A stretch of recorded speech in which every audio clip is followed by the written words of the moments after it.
सुप्रभात, नमस्कार, वंदन। आप सभी को अर्थशास्त्र का 2020 का जो है क्वेश्चन नंबर 1 से लेकर के क्वेश्चन नंबर 14 तक आप सभी को लास्ट वीडियो में मैं बता चुका हूं। आज जो है हम लोग क्वेश्चन स्टार्ट करने वाले हैं, वो क्वेश्चन नंबर 14 से लेकर 30 तक होगा और बहुत ही इम्पोर्टेंट क्वेश्चन होगा। आप मेरे साथ बने रहिए, है ना, एग्जाम तक। और मैं आप सभी को बहुत ही इम्पोर्टेंट क्वेश्चन बताने वाला हूँ। चलिए बच्चों, क्वेश्चन नंबर 14 से स्टार्ट करते हैं। 14 क्वेश्चन में कहता है कि सीमांत उपयोगिता ह्रास नियम को बताइए। सीमांत उपयोगिता ह्रास नियम, तो मैं बता दूं कि सीमांत उपयोगिता ह्रास नियम जो है, लगातार जब कोई उपभोक्ता एक वस्तु का प्रयोग करता है तो उसके प्रति रुचि कम होना ही उपयोगिता ह्रास नियम कहलाता है। बच्चों यहाँ आप देख सकते हैं सीमांत उपयोगिता ह्रास नियम, जिसे आवश्यकता संतुष्टि का नियम भी कहते हैं। उपभोग एक महत्वपूर्ण नियम है और दैनिक जीवन में के अनुभवों पर आधारित होने के कारण यह नियम सर्वमान्य एवं सार्वभौमिक है। इस नियम का सर्वप्रथम उल्लेख ऑस्ट्रियन अर्थशास्त्री H.H. गोसेन ने किया था, अतः इसे गोसेन का प्रथम नियम भी कहा जाता है। किसको? तो सीमांत उपयोगिता ह्रास नियम को, ठीक है ना। यहाँ पर देख सकते हैं कि घटती या ह्रास, ठीक है, एक ही चीज है। तो घटती सीमांत उपयोगिता के नियम के अनुसार जब किसी वस्तु की मानक इकाइयों का लगातार अधिक से अधिक उपभोग किया जाता है, तब प्रत्येक अतिरिक्त इकाई से प्राप्त होने वाली सीमांत उपयोगिता क्या हो जाती है? घटती चली जाती है। तो चलिए इसको हम लोग ग्राफ से समझते हैं। देखिए एक डायग्राम है और डायग्राम के द्वारा जो है आप बहुत अच्छे से समझ सकते हैं कि इधर जो है यूटिलिटी को बता रहा है। जैसे जैसे आप कोई भी इकाई को उपभोग करेंगे आपको उस तरह का यूटिलिटी प्राप्त होगा। पहला यूटिलिटी, जब कोई कंज्यूमर यूज करता है तो उसको 20 यूटिलिटी प्राप्त होता है, ठीक है। जैसे इकाई को 1 से 2 कर देता है तो जो है उसको जो है 20 से कितना प्राप्त होने लगता है? तो 16 जो है यूटिलिटी उसको प्राप्त होने लगता है। जब 2 से 3 इकाई जब बढ़ा देता है तो देख रहे हैं कि 10 में आ जाता है। जैसे यहाँ 4 कर देता है तो उसका 4 इकाई प्राप्त होने लगता है। जैसे 5 आ जाता है तो उसका सीमांत उपयोगिता क्या हो जाता है? 0 हो जाता है। जैसे अगर वो 6ठा इकाई का उपभोग करना चाहता है तो वह जो है ऋणात्मक 6 में चला जाता है, उसको 6 यूटिलिटी -6 यूटिलिटी प्राप्त होने लगता है। तो देख रहे हैं कि यहाँ पर जो है मार्जिनल यूटिलिटी क्या है? वह ऋणात्मक जा रहा है, यानी किसी भी वस्तु का लगातार उपभोग करने से उस वस्तु के प्रति उपभोक्ता की रुचि में कमी आना ही क्या कहलाता है? उपयोगिता ह्रास नियम कहलाता है। चलिए बच्चों, क्वेश्चन नंबर 14 का ही अथवा वाला भी क्वेश्चन देख लेते हैं। बोलता है कि जब कोई वस्तु 5 रुपया में बिक रही थी तो उसकी मांग 100 इकाइयां थी। जब किसी वस्तु का एक वस्तु का जो दाम 5 रुपया रहता है तो 100 इकाई खरीदता है, ठीक है ना। जब वस्तु का मूल्य बदलकर 8 रुपया हो जाए, 5 रुपये से बढ़कर कितना हो जाता है? 8 रुपया हो जाता है, जिसके फलस्वरूप मांग घट करके कितना इकाइयां? तो 50 इकाइयां हो जाती है। मांग के मूल्य की लूच की गणना करें। चलिए बच्चों, हम लोग यहाँ जो है देखिए कि चलिए बच्चों हम लोग इस क्वेश्चन को सॉल्व करते हैं, इलास्टिसिटी ऑफ डिमांड निकालते हैं। तो प्रारंभिक प्राइस कितना था, बेस प्राइस कितना था? P0 कितना था आपका? तो 5 था, ठीक है ना। और क्वांटिटी कितनी थी? तो क्वांटिटी जो है 100 यूनिट्स था। कितना यूनिट्स था? तो 100 यूनिट्स था, ठीक है ना। अब करेंट प्राइस जो है 5 रुपया से बढ़कर कितना हो जा रहा है बच्चों? तो यहाँ पर जो हो जा रहा है आपका 8 हो जा रहा है, ठीक है ना। और करेंट क्वांटिटी कितना हो रहा है? करेंट प्राइस तो 8 रुपया हो गया, ठीक है। और करेंट क्वांटिटी जो है घट करके जो है 50 यूनिट हो जाता है। क्या होता है कि जब किसी वस्तु की प्रति इकाई कीमत कितना होता है? 5 रुपया होता है, तो उस वक्त जो है उपभोक्ता 100 यूनिट को जो है डिमांड करता है। जैसे ही प्राइस जो है 5 रुपये से बढ़कर 8 रुपया हो जाता है तो वह क्वांटिटी को क्या करता है? घटा देता है। कहीं ना कहीं लॉ ऑफ डिमांड को यहाँ फॉलो कर रहा है कि higher price, lower price is the higher demand and lower higher price is the lower demand, ठीक है ना। Lower price is the higher demand and higher price is the lower demand. तो चलिए इसको सॉल्व करते हैं। यहाँ पर क्या है कि चेंज इन प्राइस आपका क्या हो जाएगा? चेंज इन प्राइस निकालने के लिए क्या करना होता है बच्चों की करंट प्राइस में से बेस प्राइस को घटाना होता है। तो आपका यहाँ हो जाएगा 8 में से 5 को घटा दीजिएगा, कितना बचेगा आपका 3 बचेगा। उसी तरह क्या है कि चेंज इन क्वांटिटी को अगर आप निकालिएगा तो यहाँ करंट क्वांटिटी में से क्या करेंगे बेस क्वांटिटी को घटा देंगे, तब यहाँ आ जाएगा आपका -50 आ जाएगा। ठीक है, करंट क्वांटिटी कितना है 50 है और बेस क्वांटिटी कितना है 100 है, तो 50 में से 100 को घटाएंगे तो -50 हो जाएगा। तो ये मेरा क्या निकल गया चेंज इन क्वांटिटी। अब चेंज इन प्राइस भी हमको निकल गया है और चेंज इन क्वांटिटी है, तब इस फॉर्मूला में पुट करेंगे। फॉर्मूला क्या है कि ED is equal to minus P by Q. ये पी और जो क्यू है ये बेस प्राइस को रिप्रेजेंट करेगा और क्यू जो है जो आपका जो है बेस क्वांटिटी को दिखाएगा। अब यहाँ चेंज इन क्वांटिटी और चेंज इन प्राइस का वैल्यू पुट करेंगे। तो चलिए यहाँ हम लोग निकालते हैं ED. ED is equal to क्या होगा माइनस होगा। ठीक है, माइनस क्या दिखाता है तो कीमत और मात्रा के बीच का ऋणात्मक संबंध को बताता है। ठीक है ना। अब यहाँ पर क्या है कि P बाय Q आपका फॉर्मूला होता है, उसके बाद change in quantity by change in price को दिखाता है। वैल्यू पुट करेंगे हम लोग। तो प्रारंभिक प्राइस कितना था, प्रारंभिक प्राइस जो था बच्चों 5 रुपया था और क्वांटिटी कितना था जिस समय 5 रुपया था तो 100 था। ठीक है ना। अब क्या है कि चेंज इन क्वांटिटी कितना हो गया -50 हो गया और चेंज इन प्राइस जो हो गया वो 3 हो गया और यहाँ पर ये जो माइनस था। ठीक है ना। अब ये माइनस यहाँ पर देखेंगे कि ये माइनस और ये माइनस जो है क्या होगा खत्म हो जाएगा। तो अब क्या है कि आपका यहाँ पर काट देंगे 50 दूनी 100। ठीक है ना, 50 दूनी कितना हो गया 100 हो गया। तो यहाँ पर अब तो कुछ बच नहीं रहा है, 5 एकम कितना कर देंगे 5 कर देंगे और फिर क्या करेंगे यहाँ 2 तिया कितना कर देंगे 6 कर देंगे। तब इसको डिवीजन देना है, क्या करना है डिवीजन देना है। 6 से हम डिवीजन देंगे 5 को, तो यहाँ दशमलव बैठाएंगे तो एक 0 आ जाएगा, 6 8 48 हो जाएगा और यहाँ बचेगा कितना 2, फिर दशमलव के बदले 0, तो यहाँ हो जाएगा 6 तिया 18। तो आपका आंसर कितना आ रहा है, आपका आंसर आ रहा है 0.83, जो इकाई से क्या है कम है, यानी ईडी जो है लेस देन 1 है। जब ईडी लेस देन 1 होता है तो उसका डायग्राम जो बनता है बच्चों क्या होता है कि प्राइस ज्यादा चेंज हो जाता है और क्वांटिटी जो है वो कम चेंज होता है। तो इसका ग्राफ देखिए ऐसे बनेगा, ऐसे बनेगा। यहाँ पर क्या है चेंज इन प्राइस ज्यादा हो रहा है और यहाँ जो है क्वांटिटी जो हो रहा है चेंज इन क्वांटिटी जो हो रहा है वो कम मात्रा में होता है। तो इसको हम लोग दिखाते हैं ईडी लेस देन 1 के रूप में। चलिए बच्चों नेक्स्ट क्वेश्चन में हम लोग चलते हैं। क्वेश्चन नंबर 15 में पूर्ति की लोच से आप क्या समझते हैं, पूर्ति की लोच के विभिन्न प्रकारों को वर्णन करें। चलिए जानते हैं। देखिए बच्चों, मांग के नियम की भांति पूर्ति के नियम भी एक गुणात्मक कथन है। गुणात्मक कथन का तात्पर्य है कि मुद्रा और किसी वस्तु की मात्रा का गुणात्मक कथन, यानी गुणात्मक संबंध, मात्रात्मक नहीं। ठीक है ना। कहने का तात्पर्य है कि जब हम लोग किसी वस्तु की मात्रा को केजी में या मात्रा में हम लोग मापते हैं, मेजर करते हैं, तो पैसा को हम लोग उसकी मात्रा में नहीं बल्कि हम लोग उसका गुण को दिखाते हैं कि 200 रुपये ले लो, है ना कि हम लोग पैसे को केजी से माप करके देते हैं। तो इसका जो मुद्रा और वस्तु के बीच का जो संबंध होता है कैसा होता है, गुणात्मक होता है। चलिए जानते हैं। यह नियम कीमत में परिवर्तन होने के परिणाम स्वरूप पूर्ति में केवल परिवर्तन की दिशा को बताता है कि अगर मान लिया जाए कीमत में परिवर्तन हो जाता है तो उसकी मांग की मात्रा में कितना परिवर्तन हो रहा है, कितना % परिवर्तन हो रहा है, तो इस दिशा को जो है मांग की पूर्ति बताता है। अब यहाँ पर देखिए, पूर्ति की लोच किसी वस्तु की कीमत में होने वाले परिवर्तन के फलस्वरूप उसकी पूर्ति में होने वाले परिवर्तन की माप को ही क्या कहते हैं, तो पूर्ति का लोच कहते हैं। अच्छा, पूर्ति के नियम क्या है?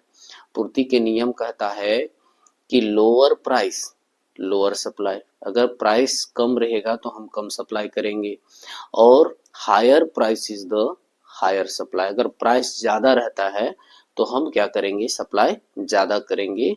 ये किसी भी उत्पादक या विक्रेता का जो कॉन्सेप्ट होता है। ठीक है। अब आगे हम लोग देखेंगे पूर्ति का लोच जो है वो क्या होता है, वस्तु की पूर्ति में अनुपातिक परिवर्तन बटा वस्तु की कीमत में अनुपातिक परिवर्तन। पूर्ति में और कीमत में जो है अनुपातिक परिवर्तन को ही क्या कहते हैं, तो पूर्ति की लोच कहते हैं।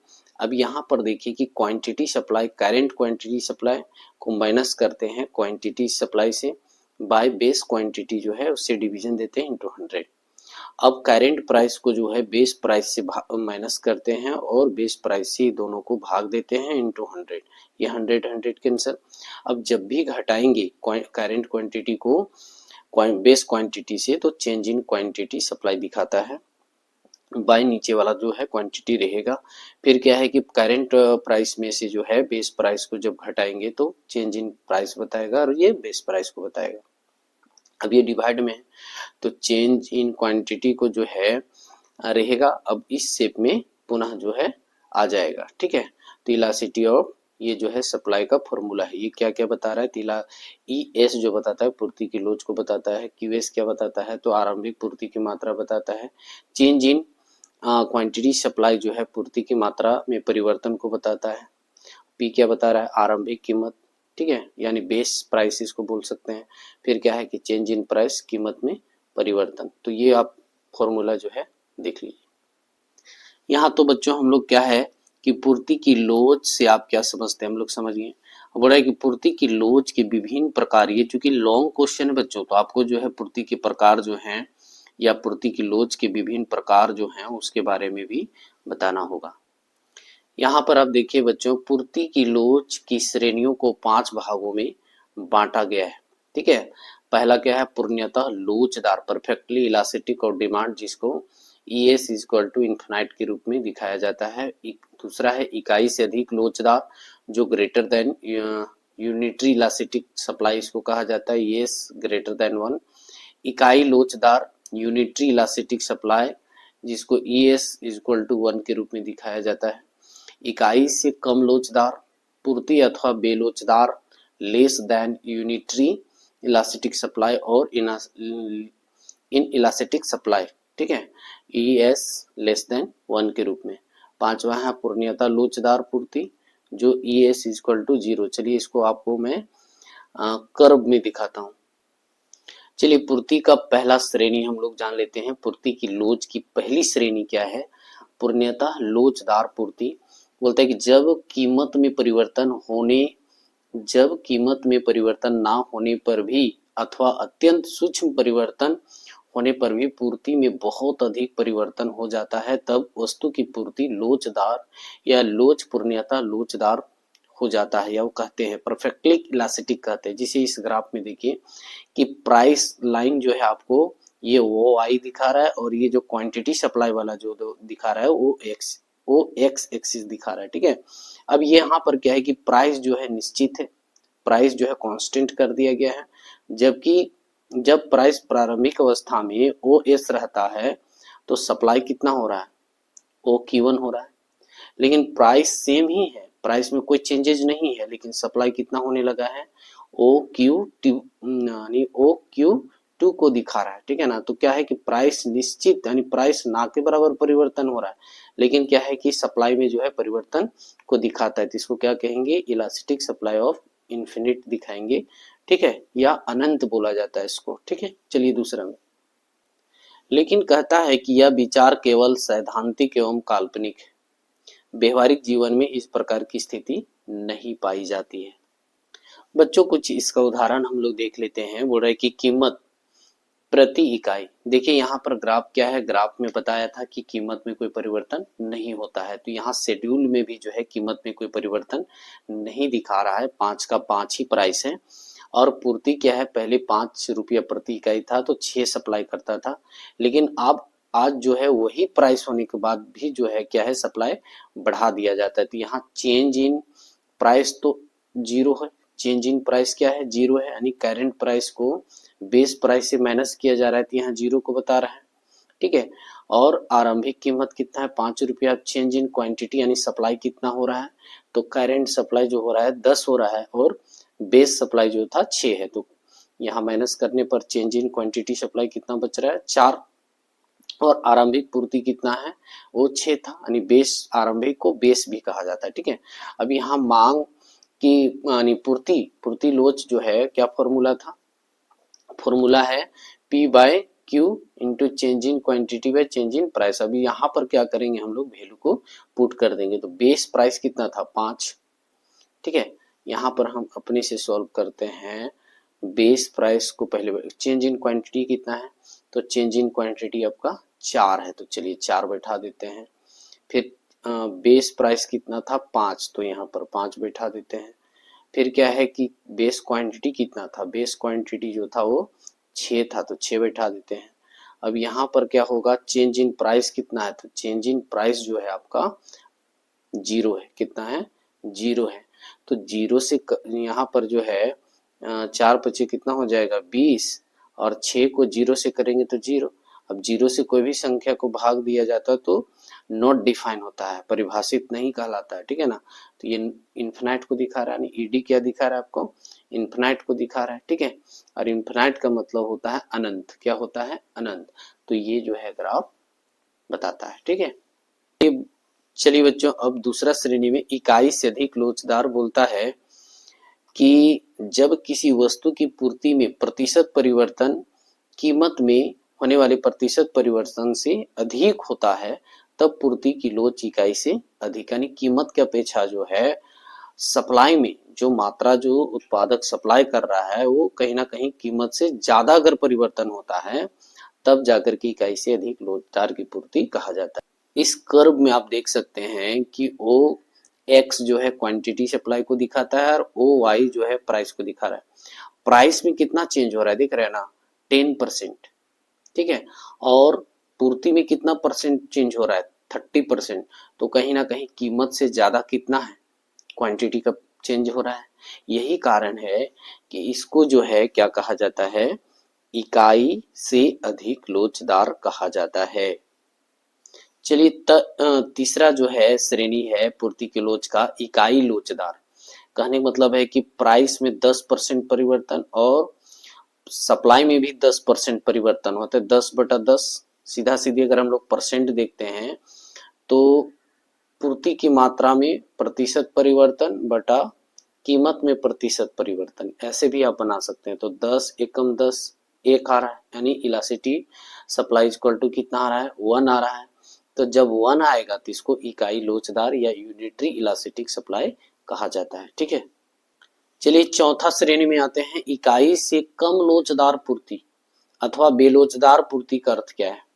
देखिए यहाँ पर प्राइस 20% चेंज हो रहा है और जो है आपका मांग की जो है यानी कह सकते हैं पूर्ति जो हो रहा है, सप्लाई जो हो रहा है वो 10% हो रहा है।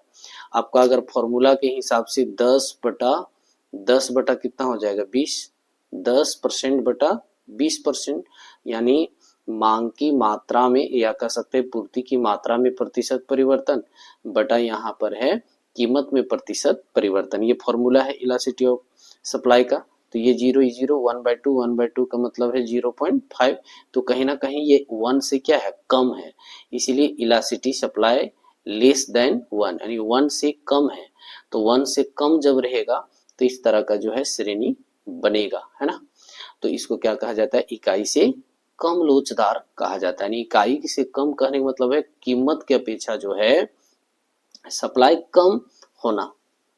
अब यहाँ अंतिम पूर्ति की लोच में आते हैं जिसका नाम है पूर्णतः बेलोचदार पूर्ति।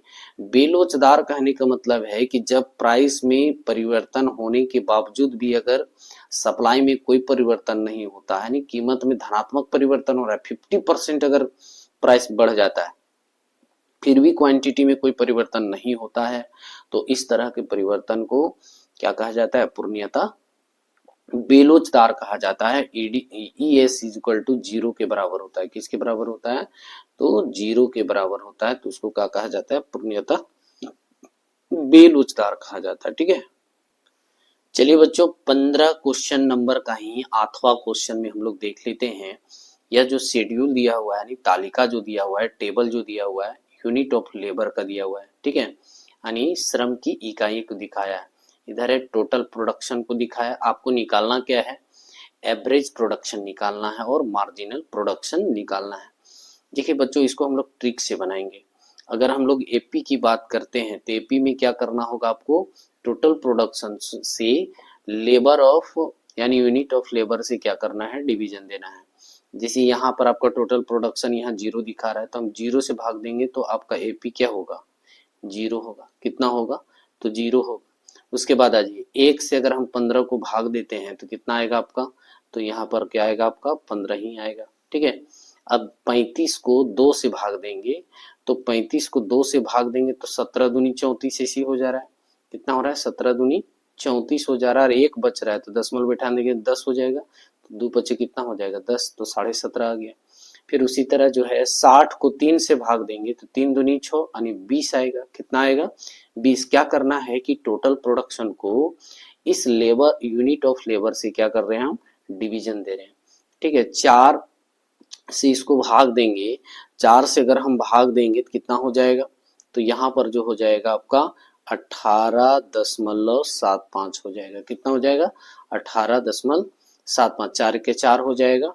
उसके बाद 3 इधर आ जाएगा ट्रांसफर यानी 35, तो 4 8 32 बचा 2, 2 के बाद दशमलव बैठाएंगे 0 हो जाएगा, तो 4 पचे कितना हो जाएगा 20। ठीक है। नेक्स्ट क्या करना है, 5 को 80 से भाग देंगे तो 16 पचे 80, यहाँ कितना आ जाएगा आपका 16 आ जाएगा। कितना आ जाएगा, तो 16 आ जाएगा। अब फिर क्या करना है कि 80 में से 6 को डिवीजन देंगे तो यहाँ पर कितना आएगा, लमसम 13.3 आएगा। ठीक है। उसी खाली भाग देते जाना है। उसके बाद जो 7 से भाग देंगे 75 को तो कितना आ जाए, 10 70 ऐसी हो जा रहा है, 7 70 हो जा रहा है। अब बच रहा है कितना, 5, तो 5 बच रहा है। तो अगर 0 बैठेंगे फिर 50 हो जाएगा, तो 7 7 कितना हो जाएगा, 49 हो जाएगा। चलिए, ये कहीं ना कहीं एपी बहुत इजी है। टीपी से एपी निकालने के लिए क्या करना है, तो क्वांटिटी से यानी लेबर ऑफ यूनिट से क्या कर रहे हैं, डिवीजन दे रहे हैं। अब आगे आइए, यहाँ पर एमपी कैसे निकालेंगे, तो एमपी निकालने के लिए क्या करना होता है कि पहला डिजिट को आप रख दीजिए, 0 ही रख दीजिए। ठीक है, कुछ नहीं करना है। अब क्या करना है, जैसे ही 0 से 1 लेबर बढ़ाते हैं तो 0 में से 15 को घटा दीजिए, कितना होगा, इसी में से इसको घटाते चलना है। जैसे यहाँ पर जैसे n है तो n अभी हम क्या कर रहे हैं, 1 यूज कर रहे हैं, 1, और यहाँ पर क्या हो जाएगा 1 माइनस 1, तो 1 माइनस 1 मतलब 0, 0 वाला दिखाएगा, और यहाँ 1 वाला दिखाएगा, तो 1 में कितना है 15 और 0 में है 0, तो 15 में से 0 को घटाएंगे तो कितना आएगा, 15 आएगा। कितना आएगा, 15 आएगा। फिर क्या करेंगे, 35 में से 15 को तो 5 5 0 और 3 में गया तो यहाँ 20 बचेगा। कितना बचेगा आपका, 20 बचेगा। ठीक है। उस तरह क्या करना है, 60 में से 35 को घटाना है, तो 60 में से 35 को घटाएंगे कितना बचेगा, 25 बचेगा। कितना बचेगा, 25 बचेगा। फिर क्या करना है, 75 में से 60 को घटाए तो 5 और 15 बचेगा। कितना बचेगा, 15 बचेगा। फिर क्या है, 80 में से 75 को घटाइए, यानी 60 में से 75 को घटाएं कितना आया, 15। अब 80 में से 75 को घटाएंगे तो कितना बचेगा आपका, यहाँ मात्र 5 बचेगा। कितना बचेगा, 5 बचेगा। अब 80 में से 80 को घटाएंगे कितना कितना हो जाएगा, 0 हो जाएगा। ठीक है। फिर क्या है कि 75 है तो -5 आ जाएगा। क्या आ जाएगा, -5 आ जाएगा। इस तरह जो है आपको बनाना है, बहुत आसानी से। जितना पूर्ति की लोच को आप पढ़े हैं उससे तो ये इजी है, तो कहीं ना कहीं आप इस क्वेश्चन को सोल्व करना पसंद करेंगे। चलिए बच्चों, हम लोग 16 क्वेश्चन में आते हैं। अल्पकालीन औसत लागत की रेखा यू आकार की क्यों होती है, संक्षेप समझाइए। ठीक है। औसत लागत वक्र यू शब्द की तरह होने का मुख्य कारण निम्न है। पहले बोला स्थिर और परिवर्तनशील लागतों की उपस्थिति। देखिए क्या है कि लागत 2 प्रकार का होता है बच्चों। एक टोटल कॉस्ट इक्वल टू क्या होता है, टोटल फिक्स्ड कॉस्ट होता है, टोटल वेरिएबल कॉस्ट होता है। फिक्स कॉस्ट का स्थिर लागत बोला जाता है, और VC यानी वेरिएबल कॉस्ट का मतलब है परिवर्तनशील लागत। स्थिर लागत वैसी लागतों को कहा जाता है जो कोई भी उत्पादक जो होता है एक बार लगाता है, जैसे मशीन या अपना फैक्ट्री या अपना फर्म बनाने में जो है एक बार लगाता है। और वेरिएबल कॉस्ट का मतलब है कि जो मध्यवर्ती वस्तु होता है, जैसे मिल खोला है गेहूं का, तो गेहूं खरीदेगा, फिर आटा बना करके फिर बेचेगा, क्या करेगा, फिर गेहूं खरीदेगा, फिर आटा बना करके फिर बेचेगा, तो इसलिए इसको वेरिएबल कॉस्ट कहा जाता है। अब कहता है कि यहाँ पर स्थिर तथा परिवर्तनशील लागतों की उपस्थिति के कारण जो है अल्पकाल में एसी, एएफसी, एबीसी का जोड़ होता है।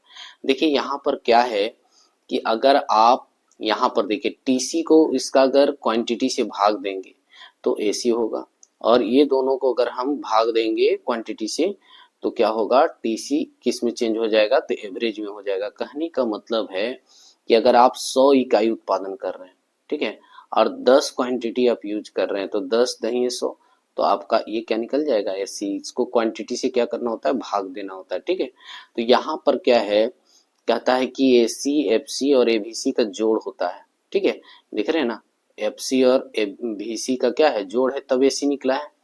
अब बोल रहा है कि इसलिए एसी वक्र का आकार प्रत्यक्ष रूप से एएफसी तथा एबीसी वक्रों के व्यवहार पर निर्भर करता है। इसी चित्र के द्वारा जो है भी दिखाया जा सकता है। रेखा गणितीय या गणित के आधार पर एसी को एएफसी एबीसी वक्रों का जोड़ को से प्राप्त किया जाता है, जिससे इसका आकार यू शब्द का बन जाता है, यह तरह बना है। अब यहाँ पर देखिए इस ग्राफ के हिसाब से समझिए कि जब जैसे जैसे वस्तु की इकाई पर हम खर्च करते हैं तो प्रति इकाई जो लागत होता है वो कम होते चला जाता है, और फिर क्या होता है, एक समय के बाद धीरे धीरे फिर क्या होने लगता है, बढ़ने लगता है। जिसे आप कहीं होलसेल में खरीदने जाइए तो एक चीज खरीदिएगा ना तो उसका लागत ज्यादा होगा, लेकिन जैसे जैसे आप मात्रा बढ़ाइएगा तो क्या करता है, प्रति इकाई कीमत क्या कर देता है, वो घटा देता है। क्या करता है, घटा देता है, फिर क्या होने लगता है, धीरे धीरे बढ़ने लगता है, ठीक है। तो यही कारण है कि यू आकार जो है, एसी जो है यू आकार का होता है, और ये भी, ठीक है ना। जैसे जैसे आप जो है कोई भी परिवर्तनशील लागत की वस्तुएं जो है खरीदेंगे, वेरिएबल कॉस्ट वाला जो खरीदेंगे या एवरेज वेरिएबल जो है खरीदेंगे, तो धीरे धीरे आपका प्रति इकाई की कीमत को क्या करते चला जाता है, कम करता है, फिर धीरे धीरे वो बढ़ाता है। तो यही कारण है कि पहले तो अधिक लगा, फिर धीरे धीरे वो कम कर दिया, फिर क्या है, बढ़ाने लगा। तो यही कारण है कि यू आकार का होता है। लेकिन सब यू आकार का होगा, लेकिन एक चीज जान लीजिए, एएफसी कभी यू आकार का नहीं होता है। ये जो है हाइपरबोला के रूप में होता है, ठीक है, रेक्टेंगुलर शेप में होता है। तो ये जो है आपको अगर कभी ऑब्जेक्टिव में पूछ भी दे कि कौन सा जो है यू आकार का होता है या कौन इनमें से यू आकार का नहीं होता है, तो आपको ये टिक लगाना है, एएफसी कभी यू आकार का नहीं होता है। यहाँ पर देख सकते हैं बच्चों, घटती बढ़ती अनुपातों के नियम के आधार पर एसी जो है यू आकार का होता है। आरंभ में उत्पादन पर बढ़ती अनुपात, जैसे प्रारंभ में जो है उत्पादन जो है ज्यादा लगता है, कारण उत्पादन बढ़ते अनुपातों से बढ़ता है, तब लागतें घटने लगती हैं। धीरे धीरे क्या होने लगता है, लागतें घटने लगते हैं, जिससे इस अवस्था में एसी कम हो जाता है। तो कम हो, देखिए यहाँ पर कम हो जाता है, धीरे धीरे जो है उत्पादन बढ़ाने से क्या होता है, प्रति इकाई लागत कम हो जाती है, और न्यूनतम बिंदु की दशा में पहुंचने के बाद, देखिए न्यूनतम दशा ये इसको बोलेंगे, ठीक है ना, एकदम नीचे जो आता है, न्यूनतम दशा में पहुंचने के बाद उत्पादन पर घटती अनुपात का नियम लागू होता है, जिससे औसत लागत क्या होता है, फिर धीरे धीरे बढ़ने लगता है। तो यही कारण है यू आकार का हो जाता है। एक लास्ट पॉइंट है, साधनों की अविभाज्यता।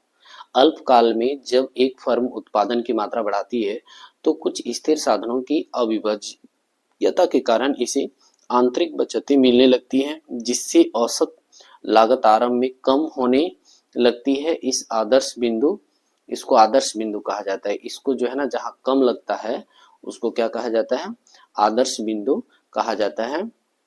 बुराई के आदर्श बिंदु प्राप्त करने के बाद उत्पादन के बढ़ाने से बचतों पर हानि अधिक प्रभावी हो जाती है, जिससे वक्र बढ़ना आरंभ कर देती है। फिर क्या होता है, आदर्श बिंदु के बाद फिर क्या होता है, क्या होने लगता है, वो बढ़ने लगता है, ठीक है। यही कारण है कि ये जो है एसी जो है यू आकार का हो जाता है। नेक्स्ट क्वेश्चन में हम लोग चलते हैं। इसका अथवा में यहाँ पर देखिए एक शेड्यूल दिया हुआ है। क्या दिया हुआ है, बोलता है कि यदि स्थिर लागत यानी स्थिर लागत जो है 20 रुपया हो तो निम्नलिखित ज्ञात करें। कुल परिवर्तनशील लागत, यानी कुल परिवर्तनशील लागत आपको क्या बोल रहा है, टोटल वेरिएबल कॉस्ट, और टीसी निकालने बोल रहा है आपका। तो क्या क्या क्या निकालने बोल रहा है आपको, है टीवीसी बोल रहा है, और क्या बोल रहा है आपको, तो यहाँ बोल रहा है टीसी निकालने के लिए, ठीक है। चलिए इसको भी हम लोग जो है ट्रिक से ही जानते हैं, ज्यादा मेहनत नहीं करना है इसमें। जैसे क्या है कि फिक्स्ड कॉस्ट, तो चाहे आप फर्म बना लिए, ठीक है ना, फर्म क्या जो है, कोई भी उत्पादक एक फर्म बना लेता है, चाहे उसमें उत्पादन करो या नहीं करो, इसमें तो फर्म बनाने में जो चुकी है, ठीक है, जीरो को दिखाया है कि 0 इकाई जब उत्पादन किया जा रहा था तो स्थिर लागत जो है वो 20 का 20, स्थिर लागत में पीछे भी समझाया था कि वैसी लागत जो एक बार लगाया जाता है, ठीक है ना, और परमानेंटली जो है वो रह जाता है। तो फर्म हम एक बार बना रहे हैं और बार बार हम लोग फर्म को नहीं बनाएंगे, जितना बार वस्तु बनाएंगे उतना बार फर्म तो नहीं बनाया जाता, एक बार फर्म को लगाया जाता है, इसलिए फिक्स्ड कॉस्ट जो है एक बार है, ठीक है, 20 सेम चीज। अब यहाँ पर जो है जब 0 इकाई उत्पादन किया जाता है तो मार्जिनल कॉस्ट कितना होता है, 10 रुपया होता है, ठीक है। उसके बाद जैसे 2 इकाई उत्पादन करता है तो यहाँ पर भी देख सकते हैं कि 20 है और इसका जो मार्जिनल कॉस्ट है वो 15 है, फिर 3 तो 20 25, ठीक है, ये तो दिया हुआ है। अब हमको क्या करना है कि टोटल कॉस्ट निकालना है। तो टीसी कैसे निकलेगा, देखिए यहाँ पर टीसी का जो फॉर्मूला होता है बच्चों, टीसी इज इक्वल टू जो होता है टीएफसी, यानी एफसी होता है, एफसी तो दिया हुआ है, प्लस क्या होता है टीवीसी होता है, क्या होता है टीवीसी। तो हमको यहाँ तो वेरिएबल कॉस्ट निकालना होगा, तो वेरिएबल कॉस्ट क्या करना है, देखिए बच्चों यहाँ जो है एफसी और एमसी, ठीक है ना, तो एफसी से हमको क्या निकालना है, आपको टीसी और टीवीसी निकालना है। तो यहाँ पर क्या है, टीसी निकालने के लिए हम क्या कर रहे हैं, ध्यान दीजिए। अब यहाँ पर जो है क्या है कि 20 है ना, तो 20 का 20 पहला तो रहेगा वही। उसके बाद क्या करना है कि जैसे 20 में से इस 10 को जोड़ दीजिए, कितना हो जाएगा, 30 हो जाएगा, कितना हो जाएगा, 30 हो जाएगा। तो टीसी को एमसी के साथ जो है रिलेशन बनाना है, पहला जो है एफसी रहेगा वही, ठीक है। उसके बाद क्या करना है, 20 में से 10 को जोड़ दिए तो कितना हो जाएगा, 30 हो जाएगा। फिर क्या करना है, 30 में से 15 को जोड़ दीजिए, 30 में से क्या करना है, 15 को जोड़ देंगे तो कितना हो जाएगा, 45। यही डिजिट यहाँ पहला रखना होता है ज्यों का त्यों। उसके बाद इसका जो मार्जिनल कॉस्ट होता है उसको जोड़कर यहाँ लिखना होता है, ठीक है, यहाँ लिखना होता है। फिर क्या करेंगे, 30 में से 15 को जोड़ेंगे तो 45 हो जाएगा, 45 में से 25 को जोड़ेंगे तो कितना आ जाएगा, 70 आ जाएगा। बहुत ईजी है, ठीक है ना, खाली जोड़ना है, पहला डिजिट यही रखना है, ठीक है, एफसी वाला यही रखना है। उसके बाद क्या करना है कि ये इसके साथ जो है जुड़ते चला जाएगा, इसी से जुड़ते चला जाएगा, जिसे एफ से सी एफ निकालने के लिए हम लोग बनाते हैं वैसे बनाना है, ठीक है। ये सी एफ बन रहा है और ये आपका क्या है, फ्रीक्वेंसी है, तो इसको जोड़ते चले जाते हैं।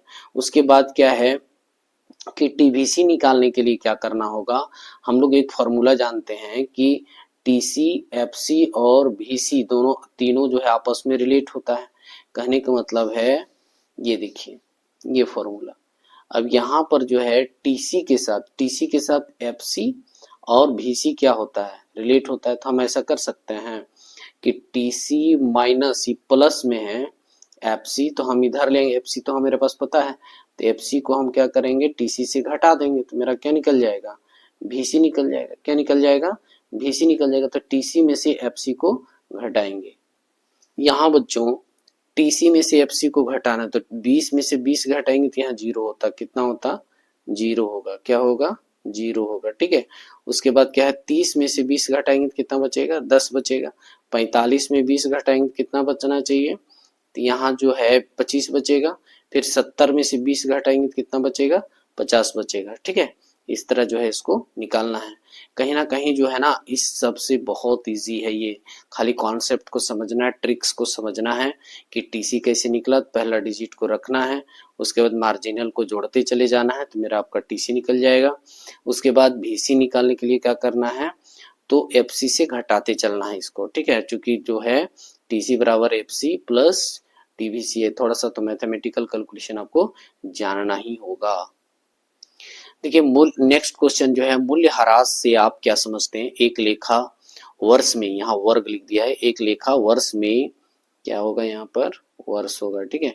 एक लेखा वर्ष में उत्पादन प्रक्रिया के दौरान पूंजीगत वस्तुओं के मूल्य में सामान्य टूट-फूट और घिसावट तथा प्रत्याशित अप्रचलन घिसावट को क्या कहा जाता है, तो मूल्य ह्रास कहा जाता है। क्या कहा जाता है, मूल्य ह्रास।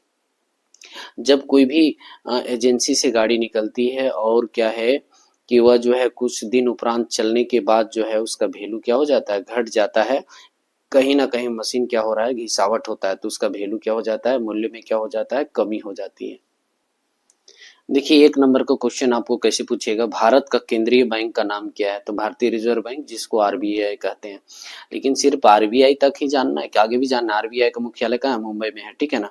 आरबीआई की स्थापना जो हुआ था किस समिति की सिफारिश पर बना है, तो हिल्टन यंग योजना, ठीक है, हिल्टन यंग कमीशन की सिफारिश पर हुई थी। कब हुई थी, तो अधिनियम 1934 के तहत 1 अप्रैल 1935 को जो है आरबीआई का स्थापना हुआ है, अतः इसका जो राष्ट्रीयकरण हुआ है 1 जनवरी 1949 को हुआ है। इसके बारे में इतना जानना है। 1 अप्रैल कब, तो 1 अप्रैल जो है 1 अप्रैल 1935 में जो है हिल्टन यंग कमीशन के तहत जो है, आयोग के तहत जो है इसकी स्थापना हुई थी। और अधिनियम, अधिनियम का मतलब होता है नियम, कौन सी नियम के तहत, तो 1934 में जो है इसका नियम बनाया गया था। और इसका राष्ट्रीयकरण कब किया गया है, तो 1 जनवरी 1949 का किया गया। इसका मुख्यालय कहाँ है, तो मुंबई में। चलिए नेक्स्ट क्वेश्चन में आते हैं। 19 नंबर में बोलता है बचत फलन क्या है, तो बचत प्रवृत्ति। देखिए क्या होता है ना कि कोई भी व्यक्ति इनकम करता है और उस इनकम का जो है कुछ भाग को कंजप्शन करता है, अपनी जरूरत की चीजों पर खर्च करता है, और कुछ राशि बचता है। तो जब बचता है तो उस पैसे को क्या करता है, बैंक में रखता है। तो उसी को क्या कहते हैं, यहाँ देखिए इनकम इज इक्वल टू, यानी कह सकते हैं कि saving is equal to function of income. Saving किसका पार्ट होता है, तो इनकम का फंक्शन का पार्ट होता है, ठीक है ना। इसीलिए सेविंग इज इक्वल टू क्या हो जाएगा, फंक्शन ऑफ इनकम हो जाएगा। तो बोल रहा है बचत प्रवृत्ति, प्रवृत्ति का मतलब होता है आदत। बचत फलन एक दिए हुए आय, तो आय दिया हुआ है देख लीजिए, स्तर पर परिवारों की बचत करने की प्रवृत्ति को सूचित करता है। जो परिवार जो है कंजप्शन करने के बाद जो पैसा सेव हो जाता है, उस बचत पैसे को बचत करने की प्रवृत्ति को सूचित करती है। या जब बचत और आय के बीच जो है संबंध प्रदर्शित करती है, यानी saving is equal to function of income. इतना जान लीजिए कि इनकम का ही कुछ पार्ट जो है कंजप्शन करने के बाद जो बचता है, अपनी आवश्यकताओं की पूर्ति करने के बाद जो बचता है वो सेविंग कहलाता है। इसीलिए इसका जो इक्वेशन बनता है वो saving is equal to function of income. चलिए नेक्स्ट क्वेश्चन में आते हैं हम लोग। 20 क्वेश्चन में 1936 में प्रकाशित किन्स के ग्रंथ का नाम क्या है। पहले अगर हम यहाँ पर किन्स की बात आ रही है, जॉन मेनार्ड किन्स, इसका पूरा नाम क्या है, जॉन मेनार्ड किन्स है। ये जो है मिश्रित अर्थव्यवस्था के जनक है ना। और मिश्रित अर्थव्यवस्था सर्वप्रथम फ्रांस ने अपनाया था। कौन अपनाया था, फ्रांस ने अपनाया था। और जॉन मेनार्ड किन्स जो है समष्टि अर्थशास्त्र के जनक भी कहलाते हैं। आपको पूछ सकता है कि समष्टि अर्थशास्त्र के जनक कौन है, तो जॉन मेनार्ड किन्स है। और व्यष्टि अर्थशास्त्र के जनक कौन है, तो रैगनर फ्रीस है। इकोनॉमिक्स के पिता कौन है, तो एडम स्मिथ है। तो ये सारी चीजें आपको याद रखना है। अभी फिलहाल बोल रहा है कि कौन सा ग्रंथ लिखा है इन्होंने, तो the general theory of employment interest and money नामक जो है किताब लिखे थे। और यही किताब में जो है समष्टि अर्थशास्त्र को रोजगार के सिद्धांत के रूप में जो है बताया था। किस रूप में, तो रोजगार का सिद्धांत। चलिए बच्चों नेक्स्ट क्वेश्चन 21 में आते हैं। हरित जीएनपी किसे कहा जाता है। पहले तो हम लोग ये जान लेंगे कि जीएनपी है क्या। जीएनपी तो ग्रोस नेशनल प्रोडक्ट कहा जाता है। क्या कहा जाता है, ग्रोस नेशनल प्रोडक्ट। यहाँ बोलते हैं एक अर्थव्यवस्था में 1 वर्ष की अवधि में उनकी घरेलू सीमाओं के अंदर जितनी वस्तुओं सेवाओं का उत्पादन होता है उसके मूल्य को सकल घरेलू उत्पाद कहते हैं। लेकिन यहाँ तो हरित पूछा है और यहाँ बता रहा है सकल घरेलू उत्पाद, ठीक है। सकल घरेलू उत्पाद जीडीपी में से यदि मूल्य ह्रास को घटा दिया जाता है तो यह शेष राशि बचती है, उसे शुद्ध घरेलू उत्पाद कहा जाता है। चलिए इसको अभी कॉन्सेप्ट में बताऊंगा, लेकिन यहाँ जो आंसर दिया गया है वो इस प्रश्न के मुताबिक आंसर नहीं है। तो मैं इस प्रश्न का उत्तर बता दूं पहले। देखिए बच्चों, हरित जीएनपी का अर्थ होता है या तात्पर्य है आर्थिक वृद्धि के साथ साथ पर्यावरणीय परिणामों को भी मापने का एक तरीका है। क्या बोल रहा है कि आर्थिक वृद्धि के साथ साथ पर्यावरणीय परिणामों को भी मापने का एक तरीका है जिसे हरित जीएनपी कहा जाता है। आर्थिक पर्यावरणीय लेखांकन ढांचा, उसमें प्राकृतिक संपत्तियों में गिरावट को शामिल किया जाता है। जैसे मान लिया जैसे जैसे आर्थिक विकास होता है तो पर्यावरणीय स्थिति क्या होती है, वो किसी भी अर्थव्यवस्था का गिरते चला जाता है। कहीं ना कहीं प्रकृति का क्या होता है, तो दोहन होता है, उसको जो मापा जाता है कितना नुकसान हुआ। जैसे आर्थिक विकास में हमारा प्राकृतिक या पर्यावरण का कितना नुकसान हुआ, इस चीज को मापने को ही हरित जीएनपी कहा जाता है। और साथ ही बता दूं कि यह जैव विविधता के नुकसान को भी मापता है कि कितना जीव का नुकसान हुआ, कितना वन्य का नुकसान हुआ। ठीक है, यह जलवायु परिवर्तन से होने वाली लागतों को भी ध्यान में रखा जाता है। अर्थात ग्रीन जीएनपी की गणना के लिए जीडीपी में वस्तुओं के उत्पादन की जो लागत होती है उसको क्या कर दिया जाता है, तो घटा दिया जाता है कि कितना नुकसान हुआ उसको माइनस कर दिया जाता है। ठीक है, चलिए आगे देखते हैं। अगर यहाँ क्वेश्चन पूछा है जीएनपी से रिलेटेड, तो मैं जीडीपी से रिलेटेड में बता दूं कि जीडीपी जो होता है, ग्रोस डोमेस्टिक प्रोडक्ट जो होता है, दो तरीके से मापा जाता है। एक मार्केट प्राइस पर मापा जाता है और एक जो है फैक्टर कॉस्ट पर मापा जाता है। हालांकि जीडीपी जो है दो प्रकार का होता है, एक नॉमिनल जीडीपी होता है और एक जो है रियल जीडीपी होता है। ठीक है ना, नॉमिनल जीडीपी जो होता है वो क्या होता है, करेंट प्राइस पर जो है मापा जाता है। जैसा कि पिछला आप वीडियो देखे होंगे मेरा इंडेक्स नंबर, तो उसमें सब बताए हैं कि करेंट प्राइस किसको इंडिकेट किया जाता है, तो P1 से, और बेस प्राइस किस इंडिकेट किया जाता है, तो P0 से। अगर P0 यानी पिछला साल का जो है प्राइस से मेजर किया जाता है तो उसको रियल जीडीपी कहा जाता है, और जो करेंट प्राइस पर जो है जीडीपी को मापा जाता है उसको जो है नॉमिनल जीडीपी के नाम से जाना जाता है। ठीक है ना, चलिए मैं कुछ कॉन्सेप्ट दिखाता हूं। इससे पहले कि मैं कुछ डिफिनेशन बता दूं कि नेशनल इनकम किसको कहते हैं, राष्ट्रीय आय किसको कहते हैं, तो एक वित्तीय वर्ष के अंदर सभी प्रकार की वस्तुओं और सेवाओं के उत्पादन के मौद्रिक मूल्य के कुल जोड़ को राष्ट्रीय आय कहा जाता है। ध्यान से सुनिए, एक वित्तीय वर्ष के अंदर, अब वित्तीय वर्ष किसको कहते हैं, तो 1 अप्रैल से 31 मार्च को कहते हैं, उसके अंदर 12 महीना आता है। एक वित्तीय वर्ष के अंदर सभी प्रकार के वस्तुओं एवं सेवाओं के उत्पादन के मौद्रिक मूल्य के कुल जोड़ को राष्ट्रीय आय कहा जाता है। राष्ट्रीय आय को हम लोग जीडीपी से मेजर करेंगे। ठीक है, देखिए बच्चों, नेशनल इनकम को दो तरीके से मेजर किया जाता है, एक मार्केट प्राइस पर और एक फैक्टर प्राइस पर। भारत में जो है मार्केट प्राइस पर जो है जीडीपी का निकाला जाता है, और जीडीपी दो प्रकार का मैंने बताया, एक नॉमिनल जीडीपी होता है और एक क्या होता है, रियल जीडीपी होता है।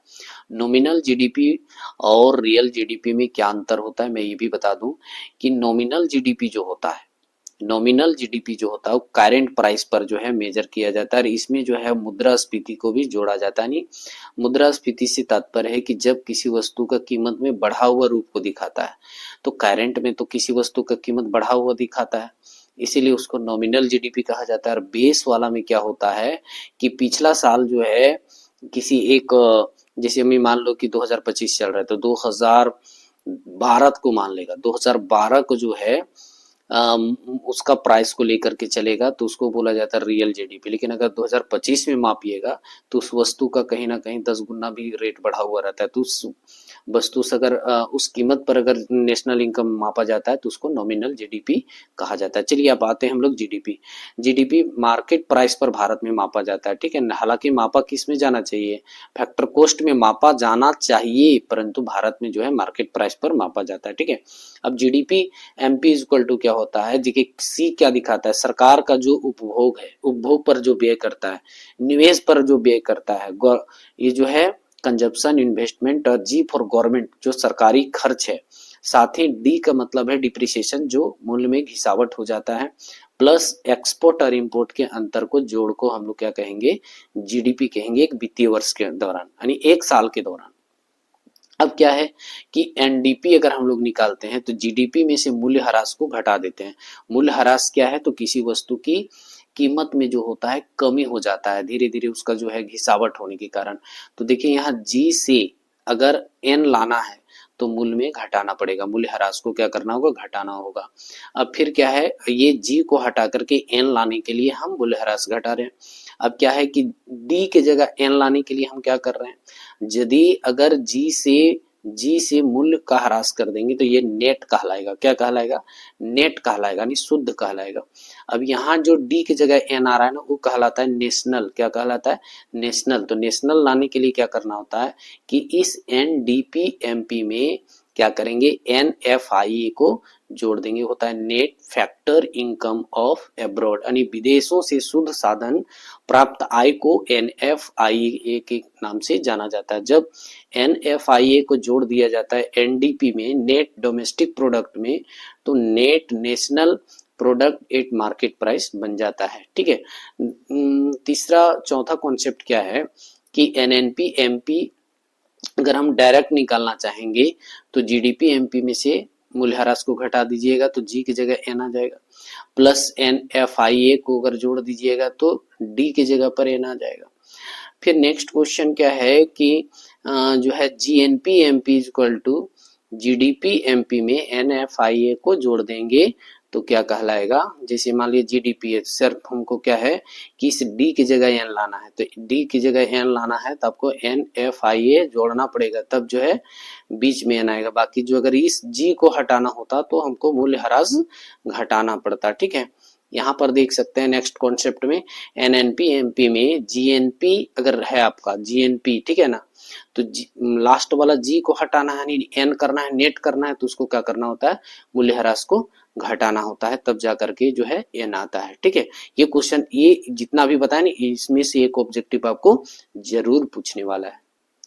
देखिए बच्चों, यहाँ पर क्वेश्चन नंबर 22 में सकल घरेलू उत्पाद, देखिए बोल ही दिया जीडीपी एवं शुद्ध राष्ट्रीय आय, तो शुद्ध मतलब होता है एन, क्या होता है, एन मतलब नेट मतलब शुद्ध, एन मतलब होता है राष्ट्रीय, है ना, और पी मतलब प्रोडक्ट, एन एन पी की बात कर रहा है, और यहाँ सकल घरेलू उत्पाद मतलब जी डी पी की बात कर रहा है। ठीक है ना, जीडीपी से हम कैसे जो है एनएनपी लाएंगे, ये जो है अभी कॉन्सेप्ट फिर से बताता हूँ।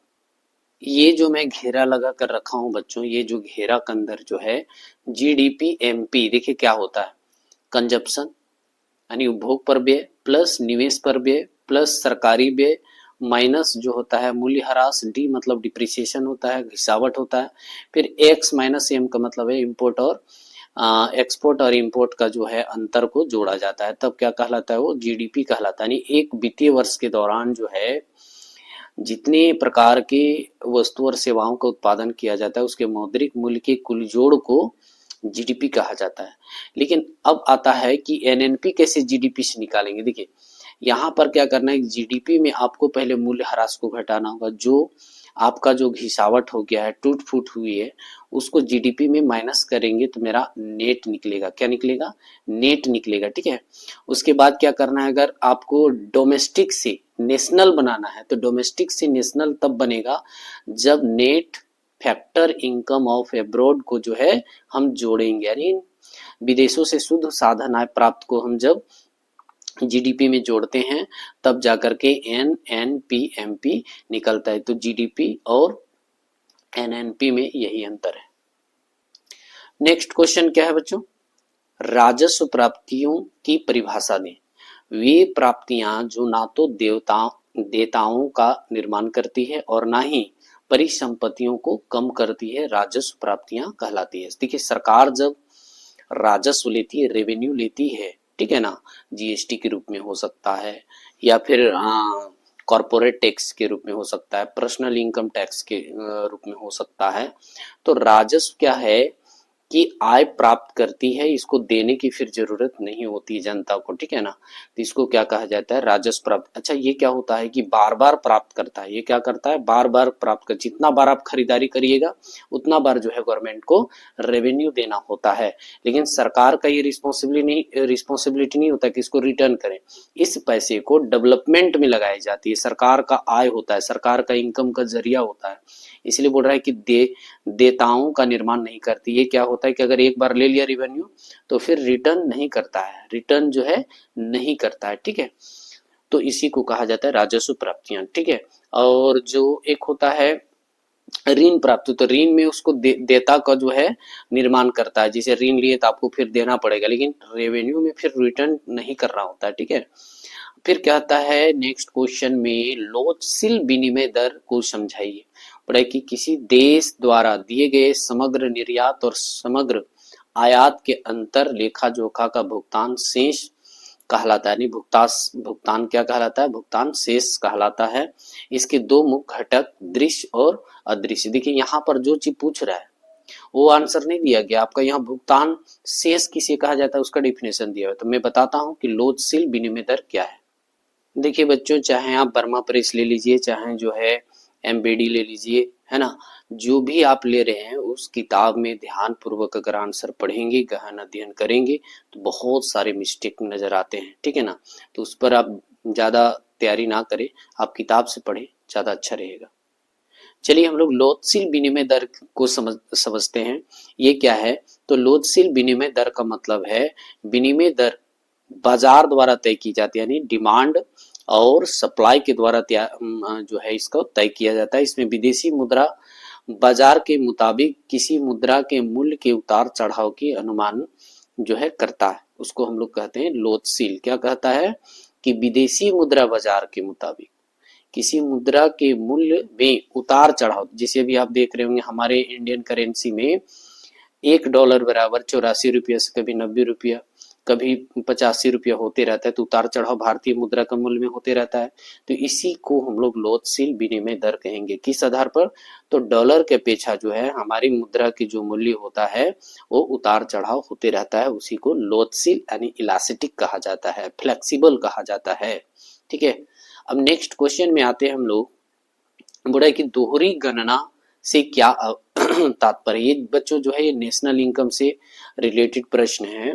तो नेशनल इनकम में थोड़ा सा प्रॉब्लम क्या है, नेशनल इनकम में दो तरीके से वस्तुओं को इन्वॉल्व किया जाता है। नेशनल इनकम में जो है दो प्रकार की वस्तु, एक होता है मध्यवर्ती वस्तु यानी इंटरमीडिएट गुड्स, और दूसरा होता है अंतिम वस्तु यानी फाइनल गुड्स, ठीक है। तो इंटरमीडिएट गुड्स किसको कहते हैं ये पहले जानते हैं।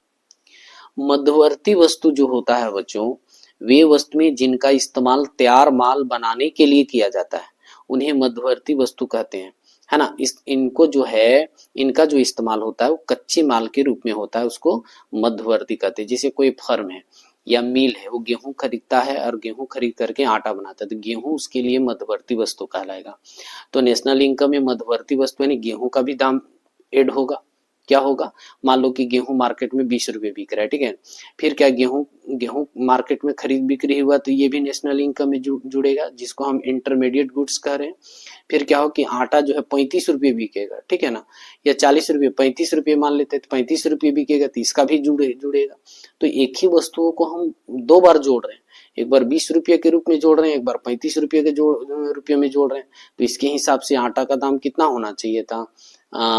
55 रुपये होना चाहिए था, लेकिन 55 रुपये तो वास्तविक रूप से है नहीं। तो ये जो प्रॉब्लम होता है मध्यवर्ती वस्तु और फाइनल गुड्स जो है या कहिए अंतिम वस्तुओं का जो मूल्य जोड़ा जाता है, यही दोहरी गणना है, ठीक है ना। राष्ट्रीय आय की गणना में अंतिम वस्तु के मूल्य के साथ अंतर्वर्ती यानी बोलता है मध्यवर्ती वस्तुओं के मूल्यों को शामिल करना दोहरी गणना की समस्या उत्पन्न करता है। दोहरी गणना से सकल घरेलू उत्पाद के आंकड़ों का अनावश्यक रूप से बढ़ जाता है। इससे वस्तुओं और सेवाओं का प्रवाह होने में शुद्ध मूल्य वृद्धि का बौन नहीं हो पाता है ना। अतः राष्ट्रीय घरेलू उत्पाद के सभी आंकड़ों को प्राप्त करने के लिए दोहरी गणना से बचाव जरूरी है। अतः राष्ट्रीय आय की गणना में अंतर्वर्ती यानी अंतर्वर्ती का मतलब है अंतवर्ती का मतलब है मध्यवर्ती वस्तु यानी इंटरमीडिएट गुड्स, जो कच्चे माल के रूप में इस्तेमाल होता है, को मूल्यों को शामिल नहीं कर अंतिम वस्तु यानी बोल रहा है कि आप जो है मध्यवर्ती वस्तुओं का मूल्यों को शामिल नहीं कर अंतिम रूप से निर्मित वस्तुओं के मूल्य को शामिल किया जाता है।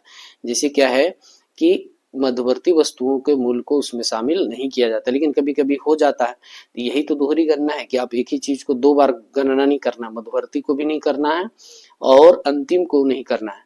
तो अगर एक ही चीज को करना है, किसको? तो अंतिम रूप से जो यानी फाइनल गुड्स को जो है जो कीमत है उसको ऐड करना है। तो यही है दोहरी गणना की समस्या। देखिए बच्चों, दोहरी गणना से बचने की विधि को मूल्य वृद्धि विधि के नाम से भी जाना जाता है। दोहरी गणना जो है कुल मिलाकर के मध्यवर्ती वस्तु के मूल्यों में जो इन्वॉल्व कर लेता है, यही कारण उसकी समस्या उत्पन्न होती है। नेक्स्ट क्वेश्चन में चलते हैं। तरलता फांद क्या है, या इसको बोलते हैं SLR। क्या बोलते हैं? SLR। देखिए, जो कोई भी बैंक से 3 रिलेटेड वर्ड होता है, SLR, CRR, है ना, एक होता है PLR। ये तीनों के बारे में आपको जरूर क्वेश्चन पूछेगा। SLR के बारे में, CRR के बारे में, या PLR क्या है। तो SLR का फुल फॉर्म भी कभी कभी पूछ देता है, स्टैट्यूटरी लिक्विडिटी रेशियो। ठीक है, स्टैट्यूटरी लिक्विडिटी रेशियो। उसके बाद CRR का है करंट रिजर्व रेशियो। फिर PLR का मतलब है, इसका मतलब क्या है? PLR का मतलब है prime lending rate. Prime lending rate. ठीक है, आपको मैं बता दूं कि कोई भी कॉमर्शियल बैंक जो होता है, कॉमर्शियल बैंक जो होता है वो RBI को, किसको? तो RBI को CRR के रूप में, CRR का रूप में अपने बचत का 4% जो है कॉमर्शियल बैंक RBI के पास जमा करता है, उसे CRR के कहा जाता है, यानी CRR कहा जाता है, करंट रिजर्व रेशियो कहा जाता है। अब SLR क्या है? स्टैट्यूटरी लिक्विडिटी रेशियो क्या है? ये कॉमर्शियल बैंक अपने पास जो है 40%, 4% तो दे दिया, अब 40%, अधिकतम सीमा 40% है, वो बैंक अपने पास रखता है ताकि जनता को जरूरत के समय वो भुगतान कर सकें। अब PLR क्या होता है? प्राइम लेंडिंग रेट क्या होता है, या रेशियो क्या होता है? ये जो होता है, जनता को जो कमर्शियल बैंक है वो ऋण के रूप में देता है। ठीक है, इसको प्राइम लेंडिंग रेट कहा जाता है।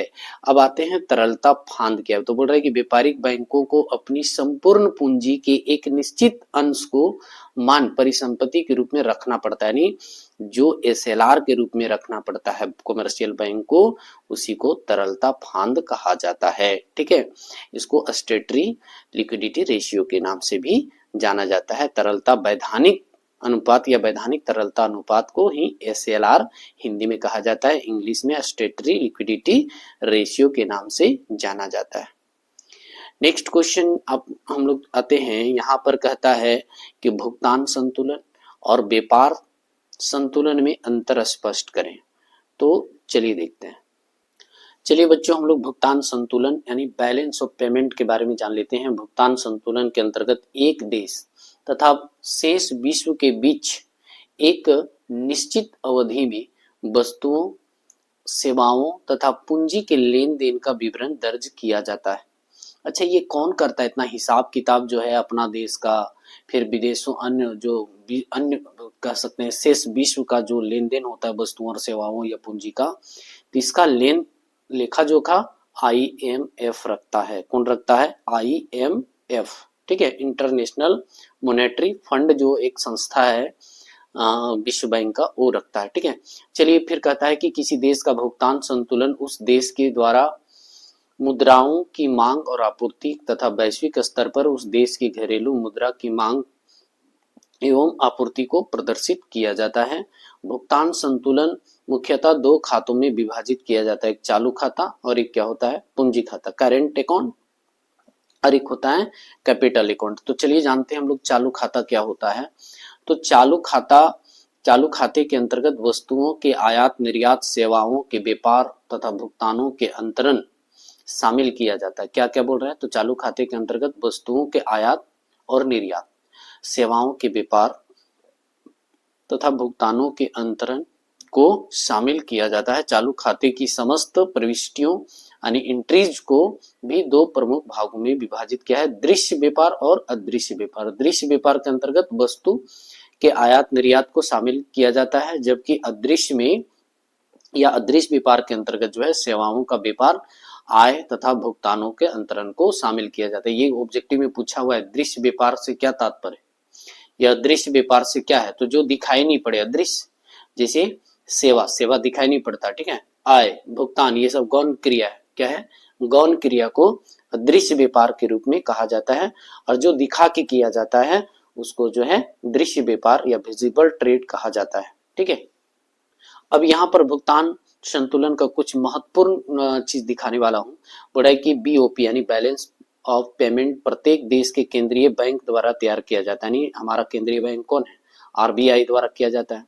आईएमएफ ने एक नियमावली तैयार की है, उसी अनुसार जो है बीओपी तैयार किया जाता है। बोला है कि सारे भुगतान यूएसए डॉलर में लिखे जाते हैं। किस रूप में लिखे जाते हैं? तो डॉलर में। किसका डॉलर? तो यूएसए, है ना, अमेरिका के डॉलर। फिर बोल रहा है कि किसी देश के शेष विश्व से जो भुगतान प्राप्त होता है वह आगत के खाते में जो है तथा भुगतान देश के द्वारा जो है अन्य देशों को किया जाता है वह निर्गत यानी डेबिट खाते में दर्शाया जाता है। तो यहाँ पर आरबीआई और ज्यादातर जो है आईएमएफ जो है उसको नियमित करता है। कुल मिलाकर के आईएमएफ जो है इसका हिसाब किताब रखता है। अब हम लोग व्यापार संतुलन के बारे में जानते हैं। बोले किसी देश के द्वारा एक निश्चित अवधि में कुल वस्तुओं के निर्यात मूल्य तथा वस्तुओं के आयात मूल्य के अंतर को व्यापार संतुलन कहा जाता है। किसके किसके? तो वस्तुओं के निर्यात मूल्य तथा कुल आयात मूल्य के अंतर को व्यापार संतुलन कहा जाता है। व्यापार संतुलन की निम्नलिखित 3 स्थितियां हो सकती है। संतुलन व्यापार, निर्यात और आयात दोनों आपस में बराबर होगा। प्रतिकूल व्यापार का मतलब है कि हम आयात ज्यादा कर रहे हैं और निर्यात कम कर रहे हैं, तो उसको प्रतिकूल व्यापार संतुलन कहा जाता है। और अनुकूल क्या कहलाता है? जब हम ज्यादातर निर्यात करेंगे अर्थात अपने देश के कच्चे माल को या पक्का माल को ज्यादातर हम बेचेंगे और कम से कम हम आयात करेंगे, तो उसको अनुकूल व्यापार संतुलन कहा जाता है। सबसे खराब स्थिति कौन होता है? प्रतिकूल। ज्यादातर हम खरीदारी कर रहे हैं और बेच कम रहे, तो अगर हम लोग ज्यादा खरीदारी करेंगे तो हमारा करेंसी बाहर चला जाएगा और ज्यादातर निर्यात करेंगे तो हमें जो है फॉरेन करेंसी हमारे पास आएगा, तो हम किसी भी विकसित राष्ट्र से खरीद सकते हैं अपनी आवश्यकता का चीज। ठीक है, तो ये 3 स्थितियां। नेक्स्ट क्वेश्चन 28 में आते हैं। मुद्रा के प्राथमिक कार्य समझें। मुद्रा के प्राथमिक, हालांकि मुद्रा के 3 कार्य हैं, प्राथमिक कार्य, द्वितीयक कार्य और आकस्मिक कार्य। चलिए जानते हैं। चलिए बच्चों, मुद्रा के कार्य, फंक्शन ऑफ मनी के बारे में जानते हैं। विनिमय का माध्यम है। मुद्रा क्या है? विनिमय का माध्यम है, ये जान लीजिए। और सबसे पहले तो हम लोग ये जानते हैं कि मुद्रा के कार्य कितने प्रकार का होता है। यहाँ पर आप देख सकते हैं मुद्रा के कार्य। तो मुद्रा का पहला कार्य है प्राथमिक कार्य, जिसको प्राइमरी फंक्शन कहा जाता है। दूसरा कार्य है द्वितीयक या गौण कार्य कहा जाता है, और आकस्मिक कार्य। ठीक है ना। अब यहाँ देखिए प्राइमरी में क्या है या प्राथमिक कार्य में क्या है कि विनिमय का माध्यम है। मुद्रा क्या है? विनिमय का माध्यम। तो विनिमय का मतलब क्या है कि किसी वस्तु के बदले हम मुद्रा देते हैं। ठीक है, तो उसको हम लोग क्या कहते हैं? विनिमय का माध्यम कहते हैं। विनिमय का इंग्लिश होता है एक्सचेंज करना, वस्तु के बदले रुपया देना या रुपया के बदले वस्तु देना।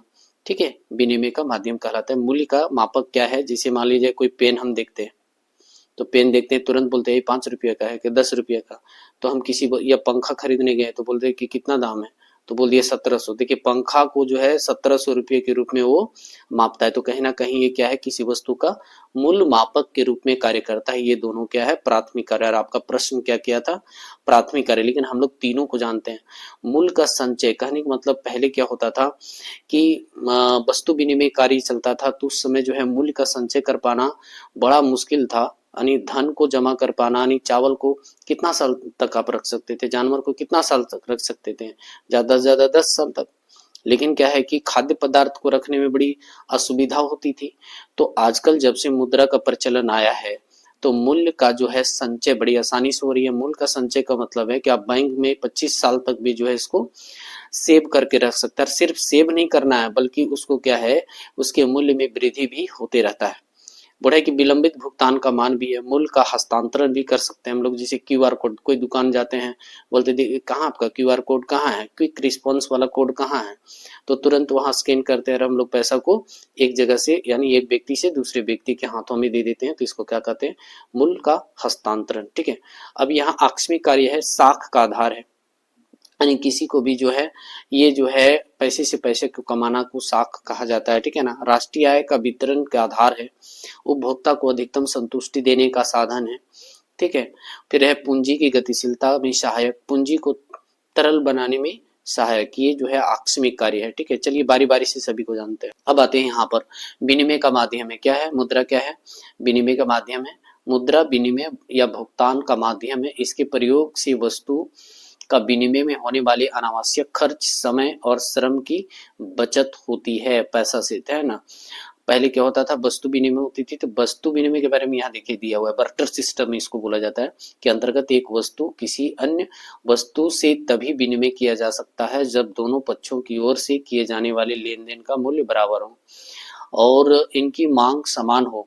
मुद्रा इन्हीं समस्याओं को समाप्त करती है और दोनों ओर से विनिमय को संभव बनाती है। तो वस्तु विनिमय प्रणाली के समय जो है बार्टर सिस्टम प्रणाली के समय जो है बहुत कठिनाई होती थी, दोहरी संयोग होना पड़ता था।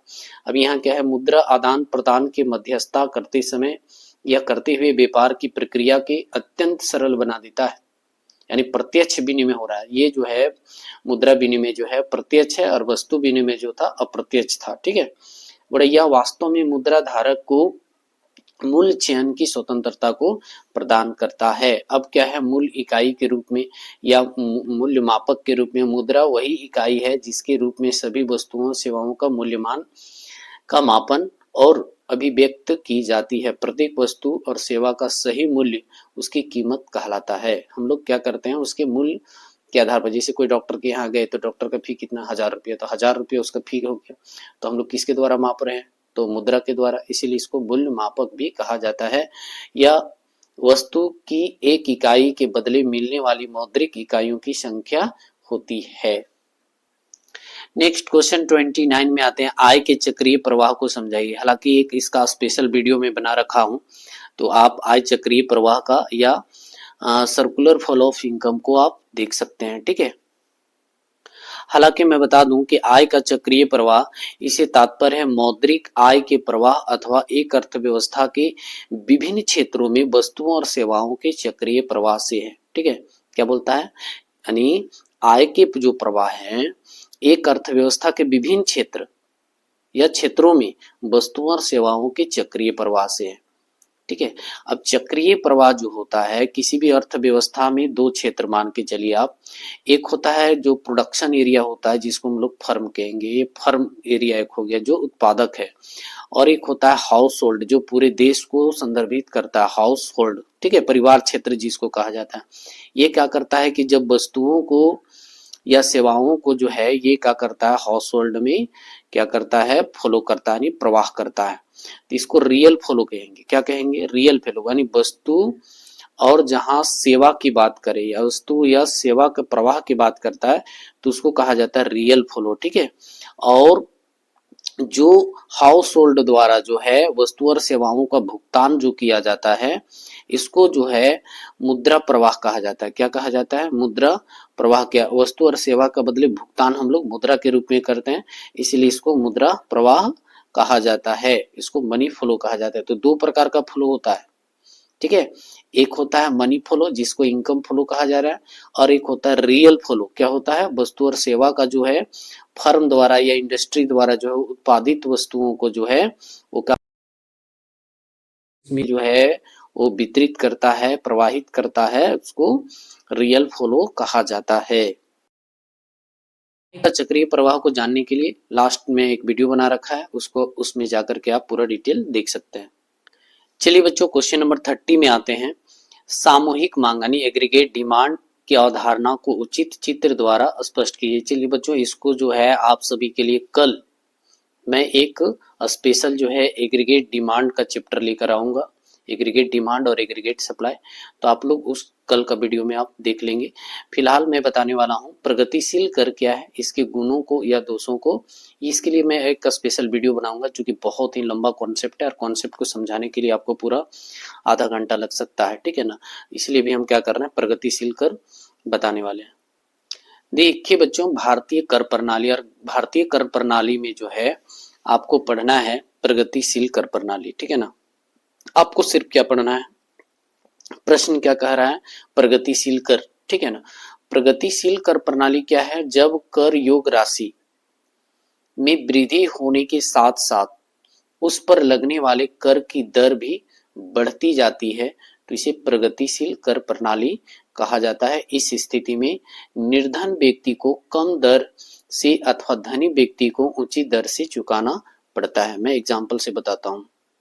यहाँ पर देख सकते हैं बच्चों, आपको मैं एग्जाम्पल समझाने के लिए इसको लिखा हूँ।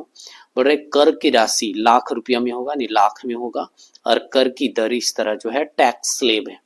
ठीक है, टैक्स स्लेब कितने हैं तो आप देख लीजिए यहाँ पर 1 2 3 4 5 कितने टैक्स स्लेब हैं, 5, जीरो को नहीं गिनना है। ठीक है, जिस व्यक्ति का इनकम 0 से 3 लाख है उसको 0% ना के बराबर उसको कर की दर चुकाना पड़ता है। जिसका 3 से 6 लाख रुपया हो गया तो उसको 5%। जैसे जैसे इनकम बढ़ेगा, अभी वहां बोला ना कर योग राशि जैसे जैसे बढ़ेगा कर की दर भी क्या होगा, बढ़ेगा। तो इसको हम लोग कहते हैं प्रगतिशील कर। जैसे यहाँ 3 से 6 हो गया तो 5%, 6 से 9 लाख हो गया तो 10%, 9 से 12 लाख हो गया तो 15%, 12 से 15 हो गया तो 25%, और 15 प्लस अगर आपका है तो 30% जो है टैक्स गवर्नमेंट को देना होता है। इसी को कहा जाता है प्रगतिशील कर। जैसे जैसे इनकम कर योग राशि जो है बढ़ेगा वैसे वैसे जो है कर की दर भी बढ़ेगा, इसको प्रगतिशील कर कहा जाता है। नेक्स्ट वीडियो में एग्रीगेट डिमांड और